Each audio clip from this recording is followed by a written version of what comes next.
수년간 렌트를 내지 않고 뉴욕 한인회관에서 거주하던 세입자가 내년 초에 강제 퇴거 조치될 것으로 보입니다. 27일 뉴욕 한인회는 기자회견을 갖고 지난 2011년도 이후에 렌트를 내지 않는 세입자를 대상으로 제기한 퇴거 소송에서 승소했다고 밝혔습니다. 성탄 연휴 마지막 날인 어제 미 전역 쇼핑몰 곳곳에서는 폭력 사태가 잇따라 벌어졌습니다. 이를 두고 경찰이 각 사건 간의 관련성 여부에 대해 조사에 착수했습니다. 오늘 뉴욕과 뉴저지 날씨는 겨울 날씨답지 않은 포근한 날씨가 이어졌습니다. 한낮 기온이 크게 오르면서 도심 곳곳에 많은 시민들이 볕을 즐기기 위해 나섰습니다. 증오범죄, 앤드루 쿠오모 뉴욕 주지사와 빌 드블라지오 시장 모두 좌시하지 않겠다고 선언했지만 이에 대한 실질적인 법안 마련이 없는 상황입니다. 이런 가운데 지난 크리스마스에 맨해튼 지하철에서 또다시 증오범죄가 발생했습니다. 뉴이어 이브인 오는 31일 맨해튼 타임스퀘어에서는 크리스탈 볼이 떨어지는 새해 행사가 열립니다. 지난 2007년도부터 시작된 이 볼드랍 행사를 피해 크리스탈 공도 세 단장에 들어갔습니다. 도널드 트럼프 대통령 당선인이 오바마 케어 반대론자인 톰 프라이스 하원 의원을 보건복지부 장관으로 지명한 데 대해 미국 내 의사들의 의견이 찬반으로 엇갈리고 있습니다. 이상은 오늘의 주요 뉴스입니다.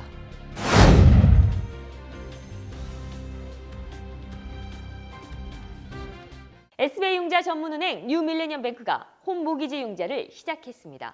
신속한 진행과 간단한 서류로 내 집 마련의 꿈을 앞당겨 드립니다. Member of FDIC and equal housing lender.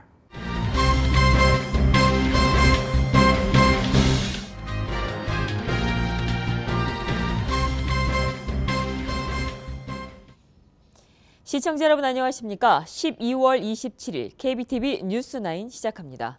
오늘 첫 소식입니다. 그동안 뉴욕 한인회관의 골치였었던 악성 테넌트 문제가 해결될 조짐입니다. 수년 동안 렌트를 내지 않고 뉴욕 한인회관에서 거주하던 세입자가 내년 초에 강제로 퇴거 조치될 것으로 보입니다. 27일 뉴욕 한인회는 기자회견을 갖고 지난 2011년도 이후에 렌트를 내지 않은 세입자를 대상으로 제기한 퇴거 소송에서 승소했다고 밝혔습니다. 자세한 소식 윤나리 기자가 보도합니다. 네, 저는 지금 뉴욕 한인회관에 나와 있습니다. 오늘 뉴욕 한인회가 기자회견을 열었는데요. 먼저 그동안 문제가 되어왔던 3층 악성 세입자 문제에 대해서 언급했습니다. 김민선 회장의 말을 들어보시겠습니다. 오늘은요, 우리 동포 여러분들께 굉장히 기쁜 소식을 전해주게 되었습니다. 그동안 우리 동포 사회에 아주 골칫덩어리였던 우리 한인회관의 악성 테너트들을 저희들이 상대로 소송을 제기하였었는데요. 오늘 그 판사로부터 이렇게 좋은 법원 명령이 떨어졌습니다. 그래서 저희들이 승소를 했고 그 3A1이라고 3베드룸을 오랫동안 점거하고 있었던 그 테넌트 보고 퇴거하라는 그런 판사의 명령을 오늘 받았습니다. 김민선 회장은 새롭게 불거진 6층 테넌트의 시큐리티 디파짓 문제에 대해서도 언급했습니다. 계속해서 김민선 회장의 말을 들어보시죠. 그리고 어제 저희들이 이 회관에 입성했을 때 보니까 이 6층에 한인 교회가 렌트를 해 있었습니다. 그랬는데 그 6층 공간을 저희들이 박물관으로도 써야 되고 또 사무국으로 써야 되기 때문에 그 형평성에 맞지 않는 것 같아서 그 교회를 몇 달 전에 퇴거를 시켰습니다. 근데 지난달에 지난 전 민승기 회장한테 받은 그런 그 계약서와 함께 리시트이 있는데 약 15,000불 정도의 시큐리티 디파짓을 건네줬다고 합니다. 근데 저희 그 회관 기록이라든지 봤을 때는 그 15,000불이 우리 회관에 디파짓된 적이 없어요. 그런데 그 시큐리티 디파짓은 돌려줘야 되고 이럴 경우에 지금 저희들이 지금 굉장히 난감합니다. 원래 이 빌딩에나 이렇게 들어온 시큐리티 디파짓은 인컴이 아니기 때문에 사용을 하지 않고 에스크로 어카운트에 따로 보관을 해서 그 이자까지 해서 그 테넌트가 나갈 때 돌려줘야 되는 건데 그런 시스템이 없기 때문에 지금 이렇게 15,000불이라는 갑자기 시큐리티 디파짓을 돌려줘야 됐을 때 우리가 지금 이렇게 난감한 상황이거든요. 윤창희 뉴욕 한인회관 위원장과 김민선 회장은 연말에 좋은 소식을 전하게 돼 기쁘다면서도 이 시큐리티 디파짓 문제는 조금 더 시간이 필요하다는 입장을 보였습니다. 지금까지 뉴욕 한인회관에서 KBTV 윤나리였습니다. 성탄 연휴 마지막 날인 어제 미 전역 쇼핑몰 곳곳에서는 폭력 사태가 잇따라 벌어졌습니다. 이를 두고 경찰이 각 사건 간의 관련성 여부에 대해 조사에 착수했습니다. 김예은 기자가 보도합니다. 어제 콜로라도주 오로라에 위치한 메이시스 몰 앞에서 남성 무리가 경찰에 연행되고 있습니다. 이날 저녁 쇼핑몰 식당에서 500여 명이 주먹 다짐을 벌였습니다. 이들은 사건 직전 소셜미디어에 패싸움을 미리 예고하는 글을 게재하기도 했습니다. There was something that was going around on social media about a fight that was going to take place here at the town center of Aurora, which is what drew all of these people who were up to no good to our mall. 이날 쇼핑몰 폭력 사태는 콜로라도주에서만 발생한 것이 아닙니다.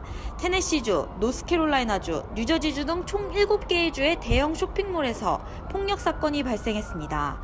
특히 성탄 연휴의 마지막 날인 어제 곳곳의 쇼핑몰마다 수많은 인파로 붐볐는데 폭력 사태가 벌어지면서 쇼핑몰들은 순식간에 아수라장이 됐습니다. I went to Victoria's Secret. Right when I'm getting in, the store associates like everybody get back, and they're like putting the door down of the gate, and you're just like, oh my God, what's going on? 일리노이주 시카고에 위치한 폭스밸리 몰에서도 약 1000여 명의 10대 청소년들 사이에 몸싸움이 발생했습니다. 놀란 쇼핑객들이 서둘러 비상구로 빠져나가느라 순식간에 아수라장이 됐습니다.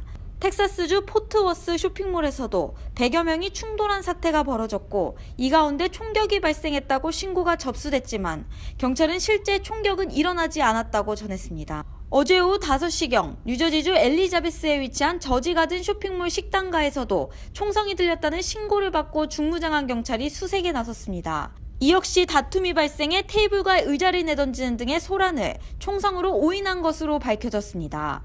이 소동으로 인해 비상대피하던 아이 2명과 임산부를 포함한 최소 8명이 경미한 부상을 당했습니다. 경찰 당국은 크리스마스 연휴 마지막 날인 어제 하루 사이 연달아 발생한 쇼핑몰 폭력 난동 사건의 연관성을 수사 중입니다. KBTV 김예은입니다. 오늘 뉴욕과 뉴저지 지역은 겨울 날씨답지 않은 포근한 날씨가 펼쳐졌습니다. 한낮 기온이 크게 오르면서 도심 곳곳에 많은 시민들이 볕을 즐기기 위해 나섰습니다. 내일부터는 다시 평년 기온을 되찾아 쌀쌀할 것으로 보입니다. 이 소식 김예은 기자가 보도합니다. 오랜만에 찾아온 따뜻한 날씨에 많은 뉴욕 시민들이 야외에 나와 볕을 즐겼습니다. 오늘 뉴욕 낮 기온이 60도까지 오르면서 겨울 날씨답지 않게 포근했습니다. 이맘때 낮 평년 기온 40도와 비교해보면 무려 20도가량 높았습니다. 이 같은 날씨는 1973년 12월 27일 경신한 뉴욕 낮 최고 기온 60도와 같은 기록입니다. 12월 말에 찾아온 따뜻한 날씨에 센트럴파크, 워싱턴 스퀘어 파크 등 뉴욕시 공원 곳곳엔 나들이에 나선 시민들로 붐볐습니다. 하지만 포근한 날씨는 길지 않습니다. 오늘 밤부터 기온이 급격히 낮아지면서 내일은 평년 기온을 되찾아 쌀쌀하겠습니다. 내일은 한낮 기온 43도, 체감 온도는 38도로 예상됩니다. 새해 첫날인 이번 주말까지 뉴욕은 낮 기온이 줄곧 40도대에 머물겠습니다. KBTV 김예은입니다. 증오범죄, 앤드루 쿠오모 뉴욕 주지사와 빌 드블라지오 시장 모두 좌시하지 않겠다고 선언했지만 이에 대한 실질적인 법안 마련은 없는 상황입니다. 이런 가운데 지난 크리스마스에 맨해튼 지하철에서 또다시 증오범죄가 발생했습니다. 크리스마스였던 지난 25일 오후 11시 5분 남쪽 방면으로 향하는 4번 트레인에 30세의 스테파니 파즈미노가 렉싱턴 125가역에서 그녀의 사촌과 함께 탑승했습니다. 지하철에 이미 타 있었던 44살의 남성은 파즈미노가 앉을 수 있도록 옆으로 자리를 옮겼습니다. 하지만 파즈미노는 거절하며 함께 있던 그녀의 사촌에게 스페인어로 흑인 옆에 앉고 싶지 않다고 말한 것으로 알려졌습니다. 결국 파즈미노와 남성 사이에 언쟁이 오갔고 급기야 파즈미노는 2인치가량의 면도칼로 이 남성의 팔을 찌르고 얼굴을 긋기까지 했습니다. 남성은 병원으로 이송돼 치료를 받았으며 파즈미노는 체포됐습니다. 파즈미노는 무기 소지죄와 중과실치사, 증오범죄 혐의로 기소됐습니다. 어제 맨해튼에서 벌어진 모자 사망 사건, 어제 저희 뉴스나인에서 보도한 바 있습니다. 경찰이 이 사건에 대해 조사를 벌이고 있습니다. 어제 맨해튼 해밀턴 하이츠의 한 아파트에서 32살 여성과 그의 4살 된 아들이 사망한 채 발견됐습니다. 경찰은 이 여성과 남동생이 전 남편인 아이의 아버지를 상대로 소송을 벌이고 있었다는 점을 주목하고 있습니다. 특히 사망한 여성이 브롱스의 한 고등학교의 과학 선생님이었다가 지난 2011년 가을부터 18살의 남학생과 부적절한 관계를 맺었다는 추문이 있어 학교에서 해고된 것으로 알려졌습니다. 사망한 4살 아들은 2012년 8월 달에 태어났습니다. 뉴이어 이브인 오는 31일 맨해튼 타임스퀘어에서는 100만 인파가 모일 것으로 예상됩니다. 바로 워터포드 크리스탈 볼이 떨어지는 것을 보기 위해서인데요. 지난 2007년도부터 시작이 된 이 볼드롭 행사를 위해 크리스탈 공도 새 단장에 들어갔습니다. 관계자들은 300개의 새로운 크리스탈 패널을 끼우는 작업을 진행 중이라고 밝혔습니다. 올해 볼의 테마는 연합과 협동을 의미하는 친절의 선물입니다. 100년 동안 이 볼은 7개의 버전으로 변화해왔으며 바람과 온도 등의 영향을 받지 않도록 특별히 제작이 된 2688개의 크리스탈로 이뤄져 지름 12피트, 무게는 무려 6톤에 달합니다. 도널드 트럼프 대통령 당선인이 오바마 케어 반대론자인 톰 프라이스 하원 의원을 보건복지부 장관으로 지명한 데 대해 미국 내 의사들의 의견이 찬반으로 엇갈리고 있습니다. 지난달 29일 프라이스 지명이 발표되자 회원 23만 5천 명을 둔 미 최대 의사단체인 미국 의사협회는 이를 신속히 지지한다고 밝혔습니다. 하지만 의사 5천 명은 미국 의사협회가 우리를 대변하지 않는다며 협회의 지지에 항의하고 있습니다. 외과 의사 출신인 프라이스는 오바마 케어가 의사와 환자의 의료 결정 능력을 제한한다며 포괄적인 대체 법안을 마련해왔습니다. 그러나 상당수의 의사는 프라이스가 오바마 케어에 반대함으로써 취약계층 환자들을 보호하지 않고 여성 건강을 중시하지 않는다는 점을 들어 반대하고 있습니다.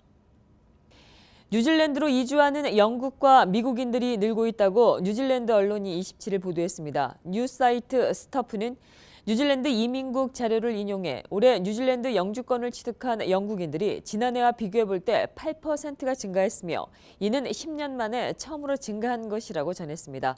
특히 지난 8월 달부터 10월 달까지 3개월 동안 영국인들이 받은 취업 비자는 6,882건으로 5월부터 7월까지 5,385건과 비교해 볼 때 1,500건 가까이 증가했습니다. 이는 영국이 지난 6월 유럽연합 탈퇴 결정을 내린 이후에 늘어난 것이어서 주목받고 있습니다. 한편 영국인들뿐만 아니라 미국인들도 도널드 트럼프 공화당 후보가 대통령에 당선되고 나서 뉴질랜드 이주를 결심하는 사람이 증가한 것으로 조사됐습니다. 취업 비자를 받은 미국인 역시 지난 10월 달과 11월 달 2달 사이에 15%가 증가했습니다. 달러화 가치가 14년 만에 최고치로 올라섬에 따라 회복세를 보였던 미 제조업계가 위협을 받고 있습니다. 달러화 강세는 일부 미 제조업체의 수익성을 해칠 수 있고 나아가서는 제조업체의 고용 확대를 노리는 도널드 트럼프 당선자의 구상에 차질을 빚을 수 있는 요인이 됩니다. 달러 강세는 미 소비자는 물론 해외에서 부품을 수입하고 있는 미국 기업에는 호재가 됩니다. 반면에 매출의 해외 의존도가 높은 제조업체들은 판매 가격이 상승하기 때문에 경쟁력에 타격을 입을 수밖에 없습니다. 달러화에 대한 중국 위안화 가치가 8년 만에 최저치로 내려감에 따라 미 제조업체들이 일부 사업을 본국으로 전환하는 움직임도 주춤해질 것으로 보입니다. 반기문 유엔 사무총장과 도널드 트럼프 대통령 당선인의 면담이 사실상 물 건너가는 분위기입니다. 반기문 총장의 임기 만료 5일 전인 27일까지도 두 사람 간 약속이 된 1대1 면담 일정이 잡혔다는 소식은 들리지 않고 있습니다. 미국 외교 안보 전문 매체인 포린 폴리시는 지난 24일 트럼프 당선인이 반기문 총장과의 면담 약속을 철회했다는 내용의 기사를 실었습니다. 이 매체는 3명의 유엔 외교관들의 말을 인용해 이는 트럼프 당선인이 반 총장을 무시한 것이자 트럼프 정부에서 유엔과 미국과의 관계가 전과 같지 않음을 예고하는 것으로 분석했습니다. 한편 유엔과 트럼프 당선인 사이에는 최근 냉기류가 심화되고 있습니다. 트럼프 당선인은 지난 23일 유엔 안전보장이사회가 팔레스타인 자치령 내 이스라엘 정착촌 건설 중단을 촉구하는 결의안을 미국의 기권 속에 채택하자 즉각 1월 20일 이후 유엔의 상황은 달라질 것이라며 반발했습니다. 미국인들이 병원비를 가장 많이 쓰게 만드는 질병은 여전히 당뇨인 것으로 나타났습니다. 27일 미국의 의학협회 저널에 게재된 개인 공중보건에 대한 지출 현황조사 논문에 따르면 2013년 기준으로 미국에서 당뇨의 진단과 치료에 들어간 돈은 1,014억 달러로 조사 대상 155개 질병 중에 가장 큰 금액을 기록했습니다. 계속해서 한국 소식 이어집니다. 새누리당 비박근혜계 의원 29명은 27일 집단 탈당을 하고 개혁 보수 신당 창당을 공식적으로 선언했습니다. 탈당한 의원 29명은 다음 달 24일 창당 절차를 완료한다는 계획입니다. 특히 이날 창당과 함께 원내 교섭단체로 등록한다는 방침이어서 새누리당, 더불어민주당, 국민의당 등 3당 체제로 출발했었던 제20대 국회가 4당 체제로 새롭게 재편하게 됐습니다. 창당 추진위 공동위원장인 정병국, 주호영 의원과 김무성 전 대표, 유승민 전 원내대표 등은 이날 국회에서 기자회견을 갖고 개혁 보수 신당이 오늘 새로운 길을 향해 출발한다고 밝혔습니다. 미 국방부가 최근 북한의 사이버전 능력을 모의 실험한 결과 하와이에 있는 미군 태평양 사령부 지휘 통제소를 무력화시킬 수 있는 수준에 도달할 것으로 평가했습니다. 방위산업청 산하 국방기술 품질원은 27일 발간한 국방과학기술조사서에서 미 국방부가 최근 북한의 사이버전 능력에 대해 모의 실험을 했는데 그 결과 미군 태평양 사령부 지휘 통제소를 마비시키고 미국 본토 전력망에 피해를 줄 수 있을 정도의 수준을 가진 것으로 분석했다고 전했습니다. 한편 한국의 통일부는 26일 북한이 내년에도 핵과 미사일 능력 고도화를 지속적으로 추진할 것으로 전망했습니다. 통일부는 이날 2016년 북한 정세 평가와 2017년 전망 자료를 통해 내년도에 예상이 가능한 북한의 핵 미사일 도발로 무수단 및 잠수함 발사 탄도 미사일, 핵탄두 모형 탑재 미사일, 대륙간 탄도미사일 시험 발사 등을 꼽으며 이같이 밝혔습니다. 북한이 핵탄두 소형화에 성공했다고 과시하기 위해 핵탄두 모형을 탑재한 미사일을 발사할 수 있다는 전망입니다. 최근 승객 기내난동 사건에 휘말린 대한항공이 재발 방지를 위해 불법 행위가 발생하면 테이저건을 적극적으로 사용하는 등 조기 제압에 나서기로 했습니다. 기존에는 승객이나 승무원의 생명 또는 신체에 긴급한 위험이 있거나 항공기 비행 안전 유지가 위태로울 경우 등 중대 사안에서만 테이저건을 쏠 수 있었습니다. 또 기내난동 발생 시 신속하고 효과적인 진압을 위해 전기 충격기 사용 조건 절차와 장비를 개선하기로 했습니다. 한편 대한항공은 지난 20일 운항 중이었던 기내에서 만취한 승객이 난동을 피우고 승무원을 폭행한 사실이 가수 리처드 막스의 SNS를 통해 알려진 바 있습니다.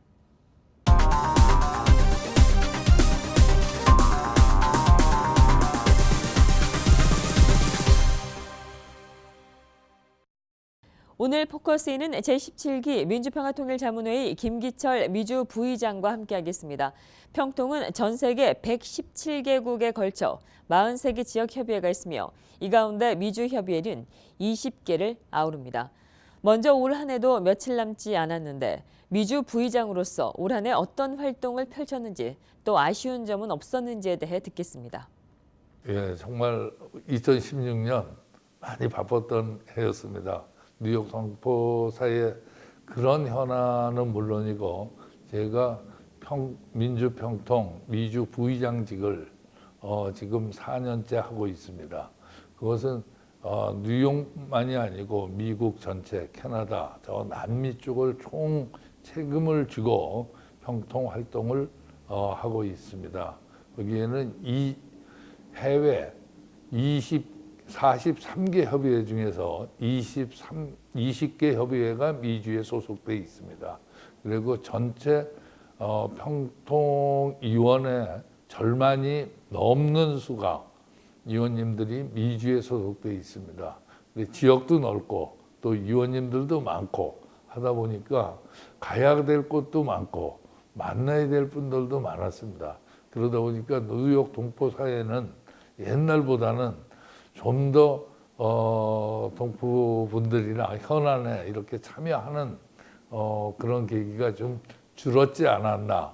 그래 어떤 분들은 뉴욕에 그래서 이제 관심을 좀 덜 갖는 것 같은 그런 생각을 아마 하시는 분들이 계신 것 같아요. 그렇지 않습니다. 어디에 가 있든지 정말 뉴욕 동포 사회를 걱정하고 있고, 또한 해외 동포 사회가, 해외 동포가 우리가 단결될 수 있는 것이 무엇인가를 놓고 고민하고 있습니다. 저는 누구에게나 그런 얘기를 합니다. 단체 생활을 할 때 제일 먼저 시작해야 될 게 참여다.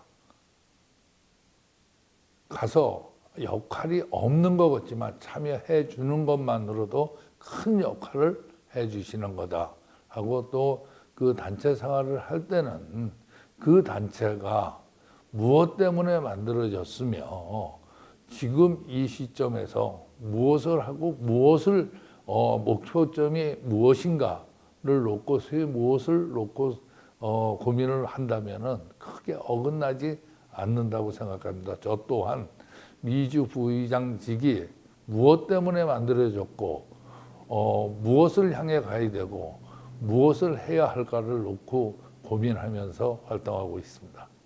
김기철 미주 부의장은 지난 16기에 이어 17기까지 이어서 활동하고 있습니다. 가장 중점적으로 추진해온 사업에 대해 여쭙습니다.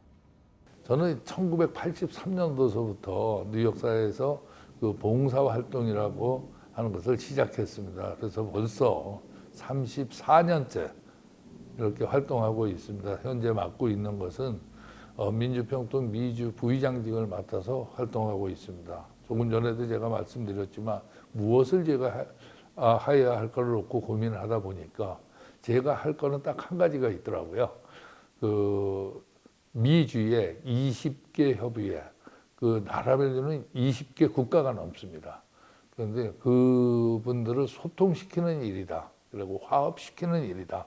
해서 거기에 중점을 맞춰서 하다 보니까 뉴욕을 떠나 있는 시간도 많고 그분들과 또 회의도 자주 하고 있습니다. 3개월에 한 번씩 3박 4일씩 저희가 모여서 했는데, 지난 11월 달에는 뉴욕에서 그 회의를 하는데 100%가 참석을 해 주셨습니다. 정말 그 20개 협의회 모든 대표님들이 다 와서 이렇게 참여해 주시고 할 때 정말 보람을 느끼고 있습니다. 제가 좀 아쉬운 거는 제가 좀 더 잘났고 더 똑똑하고 더 잘했다면은 더 잘할 수 있는데 항상 하고 나면은 미흡하다 하는 점이 아쉽습니다. 민주평화통일자문회의는 대통령 직속기관입니다. 한국 상황이 많이 어렵습니다. 이에 대해서 어떻게 생각하는지 여쭙습니다. 한국 상황을 하면 정말 가슴이 아프고 정말 뭐라고 할 수가 없습니다. 그런데 저도 이제 한 30년 넘게 그 한국을 떠나 살아서 그런지 어떻게 한국을 이래 요즘 그 사태를 보면서 이해할 수 없는 부분이 참 많구나, 그런 얘기를 했습니다. 제가 며칠 전에 한국에 다녀왔습니다. 한국에 가서 많은 분들한테 그런 얘기를 했어요. 우리가 그 해외에서 우리 조국 대한민국을 볼 때 참 이게 법치국가라 했는데 법치국가의 최고위법이 헌법인데 대한민국은 최고위법이 헌법이 아니고 그 위에 2개나 더 상위법이 있다.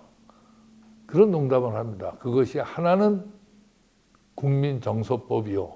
그 국민정서법 위에 떼법이 있다는 농담 섞인 말을 많이 했는데, 자금의 그 대한민국의 그런 사태는 바로 그 말이 맞는 것 같습니다. 이게 과연 법치국가가 맞는지, 정말 떼법이 더 통하는 그런 나라가 아닌가 하는 아쉬움을 갖습니다. 그러나 그것 때문에 대한민국이 함몰되거나 자초되지 않을 거라고 생각합니다. 오히려 한 발 더 성숙해지고 이 세계 시대에 정말 더욱 단단하게 돼서 통일도 앞당기는 그런 계기로 아마 국민들께서 힘을 합해 주시리라고 저는 믿고 있습니다.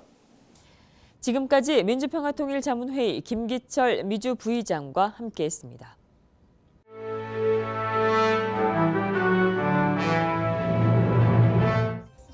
12월 27일 사건과 사고입니다. 오늘 아침 크로스 브롱스 익스프레스웨이에서 대형 교통사고가 발생했습니다. 오늘 오전 6시경 웹스터 애비뉴 인근에서 2대의 트랙터 트레일러와 몇 대의 차들이 뒤엉켰습니다. 특히 한 대의 트레일러가 미끄러지면서 앞의 차를 가드레일로 밀어 이 차에 타고 있던 3명이 모두 사망했습니다. 다른 차에 타고 있던 사람들도 부상을 입어 5명이 병원으로 이송됐는데 이 중 2명은 위독한 상태입니다. 이날 사고로 오늘 아침 출근길 동쪽 방면길은 모두 통제됐습니다. 또 브롱스를 지나는 셰리단 익스프레스웨이에서도 오늘 아침에 교통사고가 발생해 아침 출근길 교통 혼잡을 빚었습니다. 이런 다중 추돌 사고는 어젯밤 롱알랜드 이스트 노스포드에서도 발생했습니다. 어젯밤 9시 52분 이스트 로스포드의 라크필드 로드와 5번가 교차점에 위치한 M 피자집에 한 차량이 돌진했습니다. 경찰은 차 4대가 충돌했고 이 중 한 대가 피자집에 부딪힌 것으로 파악된다고 밝혔습니다.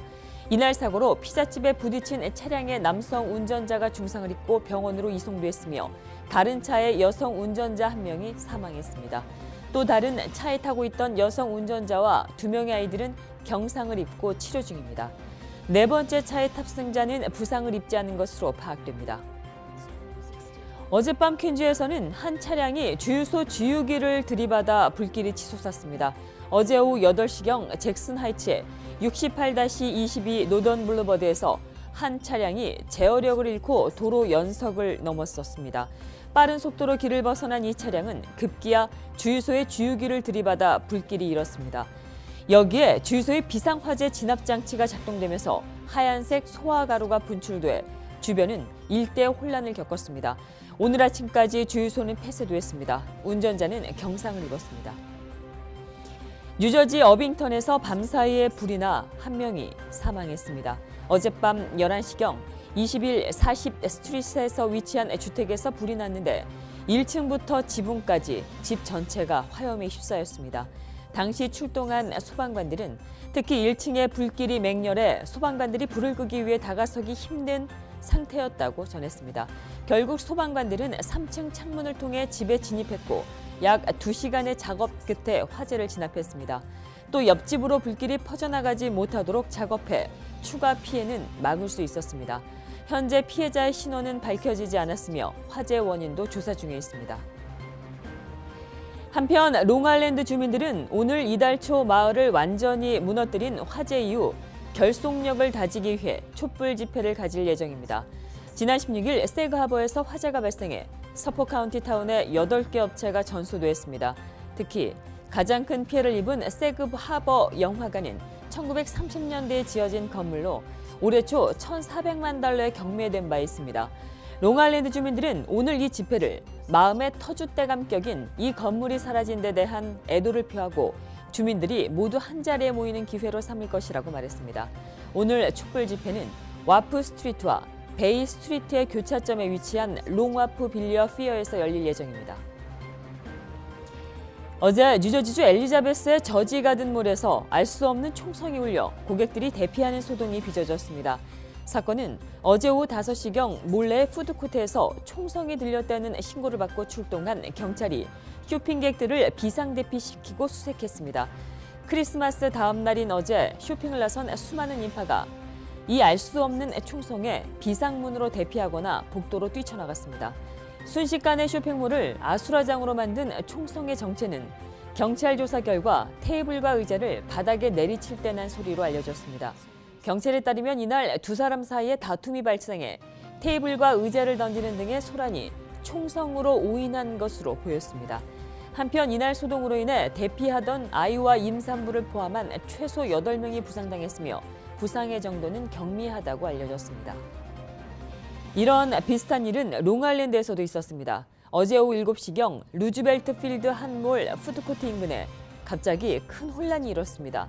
인터넷에 이 상황이 실시간으로 업데이트되면서 총성이 들렸다거나 총기가 난사됐다는 루머가 돌기도 했지만 이는 사실이 아닌 것으로 확인됐습니다. 경찰 당국은 주변에 있던 많은 사람들이 혼란스러운 분위기에 놀라 911에 신고를 하면서 소문이 커진 것 같다고 설명했습니다. 이 시간 이 상황에 대해 신고된 접수 전에는 70통에 이른 것으로 알려졌습니다. 7명이 경미한 부상을 입었고 아수라장 같았던 상황은 출동한 경찰에 의해 정리됐습니다. 다만 지난해 12월 22일에도 같은 몰에서 한 강도가 사람들을 위협하다 주변에 서 있는 사람들에게 총격을 가한 바가 있어 주변 사람들의 공포는 더했습니다. 오늘 경찰은 브루클린 바에서 한 남성에게 폭행을 가한 남성을 공개 수배했습니다.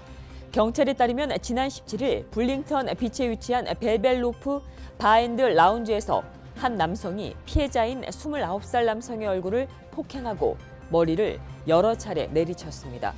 용의자 남성은 정체를 알 수 없는 둔기로 머리를 내리친 것으로 알려졌습니다. 피해자는 병원으로 후송됐으나 곧 안정을 취한 것으로 알려졌습니다.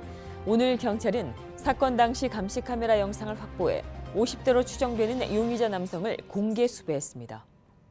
경찰이 브루클린에서 분실당한 카드로 ATM 기계에서 돈을 찾아 쓴 남성과 여성을 공개 수배 중입니다. 이들은 레드후 콜롬비아와 로레인 스트릿의 샌덴터 뱅크에서 최소 3번 분실 카드를 사용한 것으로 알려졌습니다. 경찰은 19살 여성이 분실한 카드로 용의자로 지목되는 남성과 여성이 ATM 기계에서 돈을 인출하는 등 수차례 사용한 것으로 밝혀졌습니다. 계속해서 오늘의 주요 단신과 커뮤니티 브리핑 이어집니다. 미국 정부가 해킹을 통한 러시아의 미 대선 개입에 경제 제재를 포함한 보복 조치에 나설 것이라고 워싱턴 포스트가 27일 복수의 관리를 인용해 보도했습니다.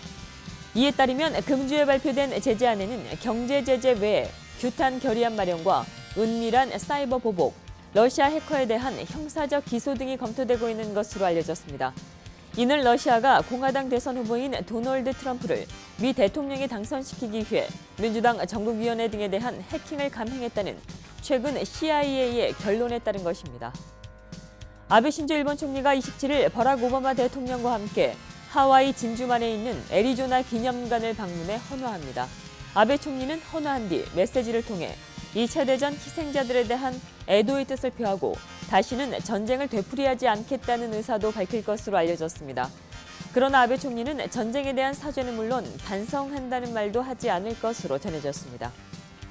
올해 초대형급 기업 인수와 합병이 쏟아졌지만 무산된 사례도 적지 않았습니다. 26일 뉴욕타임즈에 따르면 올해 불발로 끝난 M&A는 1,009건이었고 금액으로는 총 7,972억 달러로 2008년 금융위기 이후 최대를 기록했습니다. 올해 발표된 M&A는 총 3조 5,500억 달러여서 거의 4분의 1이 성사되지 못한 셈입니다. 성탄절에 필리핀을 강타한 제26호 태풍 녹텐으로 인한 사망 실종자가 30명을 넘어섰습니다. 27일 현지 언론에 따르면 전날 필리핀 서부 민도로 섬 인근 해역에서 여객선이 침몰해 승무원 19명이 실종되고 15명이 구조됐습니다. 이에 따라 태풍이 지난 25일 필리핀 동부 해안인 비콜 반도에 상륙해 중북부 지역을 관통하며 발생한 사망 실종자가 최소 33명을 기록했습니다. 필리핀 정부는 이번 태풍으로 10만 명 이상의 수재민이 발생한 것으로 보고 있습니다. 새해 1월 1일부터 산유국들의 감산 합의가 이행된다는 기대감 속에 27일 국제유가가 상승 마감했습니다. 미 뉴욕 상업거래소에서 서부 텍사스산 원유 내년 2월 인도분인 전 거래일보다 88센트가 오른 배럴당 59.90달러의 거래를 마쳤습니다. 삼성전자는 내년 1월 5일부터 8일까지 라스베이거스에서 열리는 세계 최대 가전전시회 CES 2017에서 스마트 TV 맞춤형 신규 서비스인 스포츠, 뮤직, TV 플러스를 공개한다고 밝혔습니다. 스포츠 서비스는 사용자가 선호하는 팀의 라이브 경기를 놓치지 않도록 찾아서 알려주고 스포츠 앱 컨텐츠까지 통합해 보여줍니다. 가장 빠른 포유류인 치타가 넓은 서식지 때문에 인간과 충돌하며 멸종의 길로 접어들었다는 연구가 나왔습니다. 26일 영국 BBC 방송에 따르면 영국 런던 동물학회는 미 국립과학원 회보에 발표한 보고서에서 현재 야생에 남아있는 치타는 7,100마리에 불과하다고 밝혔습니다. 연구진에 따르면 야생 치타 서식지의 77%는 공원이나 보호구역 바깥으로 이 때문에 인간과 충돌하는 일이 늘면서 치타가 멸종 위기에 처했다고 설명했습니다. 아마존이 성탄 연휴 기간에 전 세계적으로 상품 10억 개 이상을 판매하는 특수를 누린 것으로 나타났습니다. 제프월크 월드와이드 소비자 사업부문 CEO는 올해 성탄 연휴 특수는 자체 상표인 에코닥과 탭 스피커, 에코 스피커가 견인했다며 지난해 같은 기간보다 9배 이상 팔렸다고 밝혔습니다.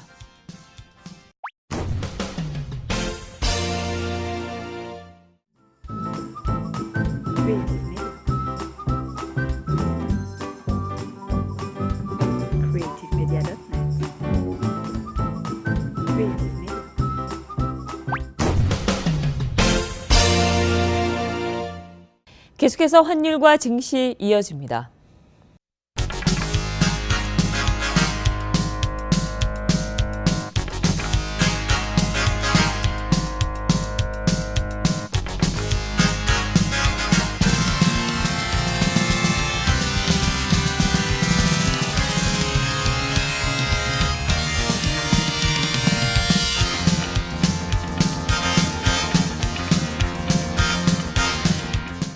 뉴욕과 뉴저지 지역의 날씨 알아봅니다.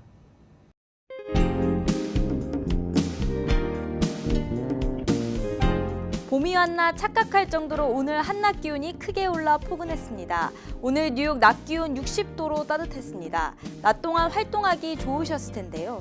현재 밤하늘도 청명하고 기온은 36도로 평년 기온을 웃돌고 있습니다. 내일은 다시 평년 기온을 되찾겠습니다. 낮 동안 대체로 맑은 가운데 43도 선에 머물겠습니다.